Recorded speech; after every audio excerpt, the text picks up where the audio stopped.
Corona ಮಹಾಮಾರಿ ಸೋಂಕು ಬಂದು ಹಲವು ಕುಟುಂಬಗಳನ್ನೇ ಬೀದಿ ಪಾಲು ಮಾಡಿದೆ. ಇನ್ನು ಹಲವು ಕುಟುಂಬಗಳಲ್ಲಿ ಕಣ್ಣೀರ ಕೋಡಿ ಹರಿತಾ ಇದೆ. ಮಂಗಳೂರು ನಗರದಲ್ಲಿ ದಿನನಿತ್ಯ ಶವಾಗಾರಗಳಲ್ಲಿ ಕೊರೋನಾದಿಂದ ಸತ್ತವರ ಅಂತ್ಯ ಸಂಸ್ಕಾರವನ್ನ ಮಾಡಲಾಗ್ತಾ ಇದೆ. ಕೊರೋನಾದ ಶವ ಸಂಸ್ಕಾರದ ಸಂದರ್ಭದಲ್ಲಿ ಮನೆ ಮಂದಿಯೇ ಅಂತಿಮ ಸಂಸ್ಕಾರಕ್ಕೆ ದೂರವಾಗ್ತಾ ಇರುವಂತಹ ಇಂದಿನ ದಿನಗಳಲ್ಲಿ ಸಮಾಜ ಸೇವಕರು ಬಡ ಮಂದಿಯ ಅಂತ್ಯ ಸಂಸ್ಕಾರದಲ್ಲಿ ಪಾಲ್ಗೊಳ್ತಾ ಇರುವುದು ಅವರ ಹೃದಯ ವೈಶಾಲ್ಯವನ್ನ ತೋರಿಸ್ತಾ ಇದೆ. ಮಂಗಳೂರಿನ ಹಲವು ಕಡೆಗಳಲ್ಲಿ ಸಮಾಜ ಸೇವಕರು ಕೊರೋನಾದಿಂದ ಮೃತಪಟ್ಟವರ ಅಂತ್ಯ ಸಂಸ್ಕಾರವನ್ನ ನಿಸ್ವಾರ್ಥ ಮನೋಭಾವನೆಯಿಂದ ಮಾಡ್ತಾ ಇದ್ದಾರೆ.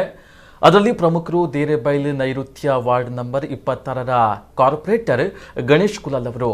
ನಿಸ್ವಾರ್ಥ ಮನೋಭಾವನೆಯಿಂದ ಯಾವುದೇ ಪ್ರಚಾರಕ್ಕೂ ಬಯಸದೆ ಇವರು ಬಡವರ ಅಂತ್ಯ ಸಂಸ್ಕಾರಕ್ಕೆ ನೆರವಾಗಿದ್ದಾರೆ. ಕಳೆದ 2 ತಿಂಗಳಿನಲ್ಲಿ ಸುಮಾರು 110 ಶವ ಸಂಸ್ಕಾರವನ್ನ ಇವರು ನಡೆಸಿದ್ದಾರೆ. ಮಠದ ಕಣಿ ಬೋಳೂರು ರುದ್ರಭೂಮಿಯಲ್ಲಿನ ವಿದ್ಯುತ್ ಚಿತಾಗಾರದಲ್ಲಿ ಶವದ ಅಂತ್ಯ ಸಂಸ್ಕಾರವನ್ನ ಇವರು ನೆರವೇರಿಸಿದ್ದಾರೆ. ಇವರ ಸಮಾಜ ಸೇವೆಗೆ ನಮ್ಮದು ಒಂದು ಸಲಾಂ.